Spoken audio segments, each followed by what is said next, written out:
Have to speak loudly. My apologies. But I'm good at doing that, apparently. I'm Christopher Sabat. I'm from Dallas, Texas. I work at oftentimes work at a company called Funimation. They're a nice little company out at Dallas that has been growing, like the end of a cure or whatever, and it's just kind of absorbing everything as it goes along. I started in like 1998 on this goofy show called Dragon Ball Z. Dragon Ball Z! I like that. Whoever said that, I like you. Good, to the point. Yeah, I started there in like '98. I was the voice director for the series, which meant I got to cast myself for everything, and it was really cool. Actually, in some defense, like back in the early days, there were only like 11 people on our cast list, so a lot of us had to play a lot of different things, and I was the only guy with a super low voice, so I get to play anyone that was a low voice, and then everybody else that they couldn't find anyone else for. So I ended up playing Vegeta, and Piccolo, and Yamcha, and Mr. Popo, and Kami, and the Dragons, and Gaz, and Mez, and Zarbon, and Raccoon, and Jace. Yeah, you can look it up, and it's Wikipedia. Yeah, Wikipedia. You can look it up in the Leakypedia. Wow, there are like 3 Gokus in the room, or at least 2. No, hold on, there's just 2. 1, 2. I see a Roshi. Oh, hi, Goku. Roshi. Sweet. Oh, that's cool. It's like, yeah, it's like cool. What happened to your hair, Goku? You're like sort of super. Oh, okay. His hair frizzes easily. You're like emo Super Saiyan. Emo! Yeah, you're like Nirvana Super Saiyan. I like it. It's good. That's what happens if they go like beyond like a Super Saiyan 5. It just becomes like a relaxed kind of. Anyway, so yeah, I played a lot of characters in Dragon Ball Z. That was awesome. And that show like never ends. We're still making it. To this day, we're still working on that show. Like, I'm sure there's going to be some video game or something we have to do this year for it, but it just seems like, just like the show itself, it just kind of just keeps standing there, and no matter how much you blow it up, like, the smoke clears and it's just going, and like, come on. All right. Well, I'm not going to complain because it was awesome. So after I worked on Dragon Ball, then Funimation was like, oh, there's other anime out there too. We should maybe try and get another one. So I got this show called Yu Yu Hakusho. I played this guy named Kumar in it. He's awesome.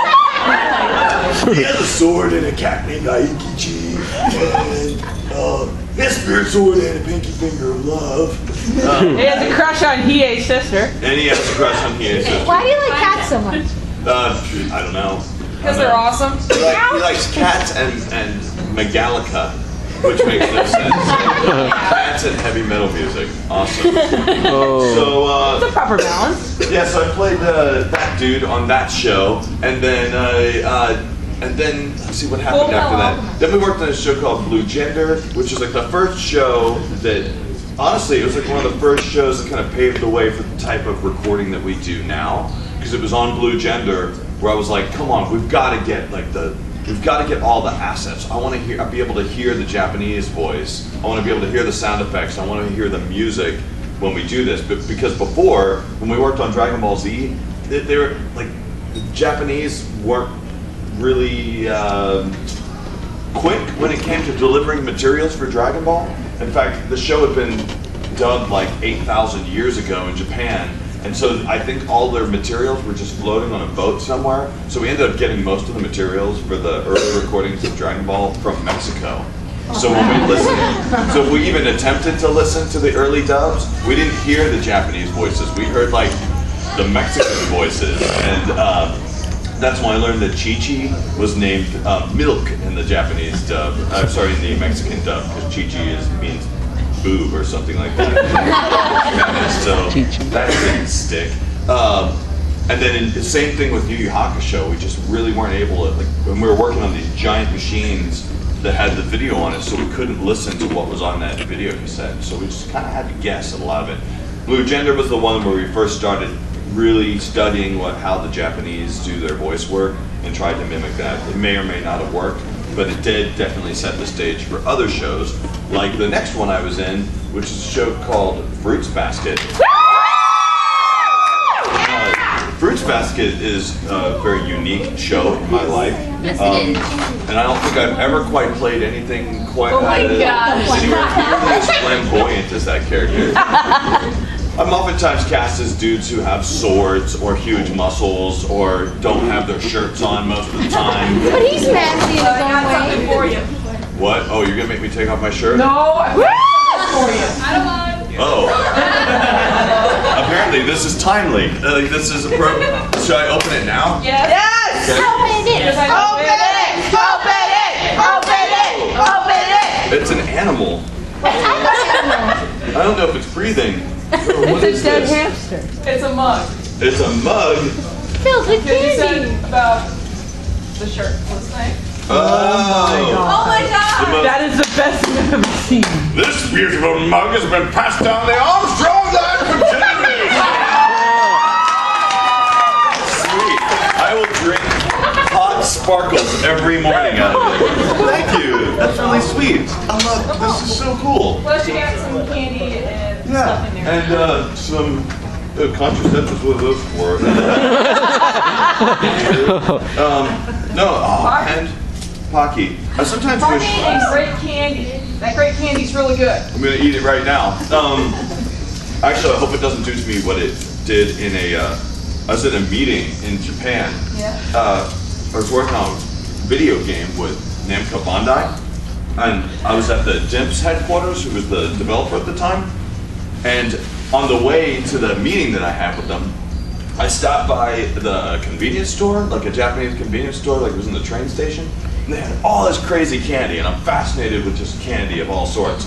And they had, just like Pocky has men's Pocky, there was this candy that said, for her. And then there was this other candy that said, for him. I'm like, obviously, I'm a dude, I'm a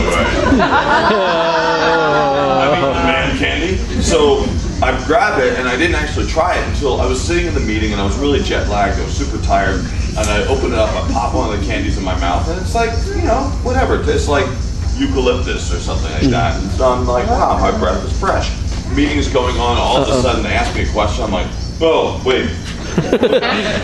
Jesus, oh God, what the hell is this? And it cracked open, and then the foulest taste ever was in my mouth. It was just disgusting.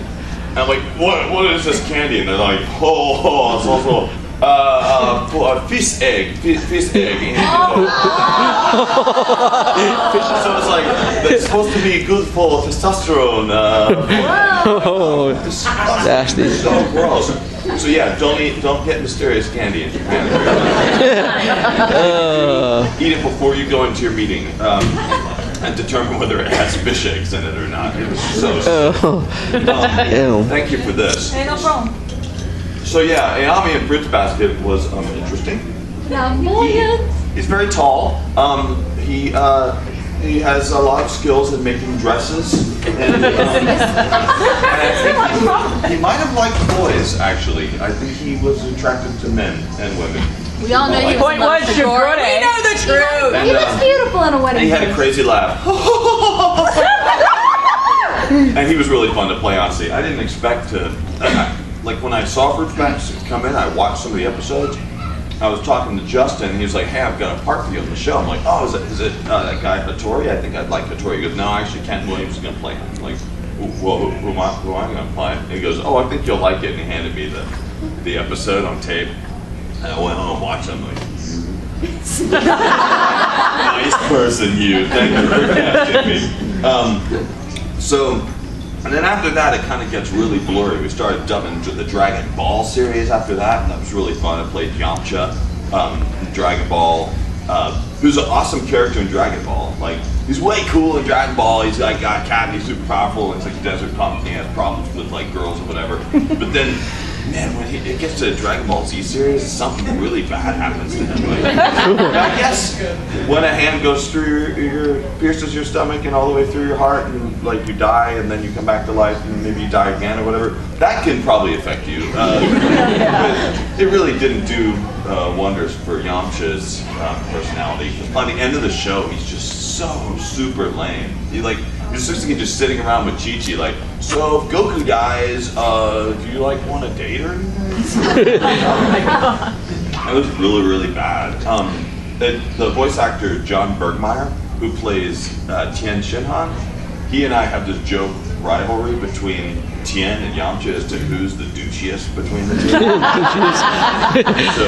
And there was one of the Namco Bandai games where it was like this kind of a what if story where Tien and Yamcha fused to become Tiancha. Tiancha. It was awesome. I saw that. Yeah, it was awesome. Okay, so she gave me this mug for this dude named Alex Louis Armstrong in Full Metal Alchemist, and that show is just super awesome. I love Full Metal. It's such a. I remember when we were first working on Full Metal Alchemist, I watched as much of the series as they had on them at the time, and I was just totally fascinated by it. It was amazing, and I still liked it. It's a shame though that Alex Louis Armstrong becomes a very weird character towards the end of it. You can't quite tell what he's doing. So by the end of the series, I really had no clue what was going on, because he'd only be in the episode for like a few minutes, and he'd either go, yes, secret, yes, or he'd go, oh boys, I'm so happy, and then okay, that's the end of that episode. The next episode was secret. Can't talk about things. And then at the end, he's like, I'll see you later. So I was really happy when Brotherhood came out. Because he had lots of lines in that. It was awesome. And he had a sister. And like, I don't want to spoil anything in case some of you haven't seen it. But if you haven't seen it, shame on you. Shame on you. Shame. The Shapey Brother.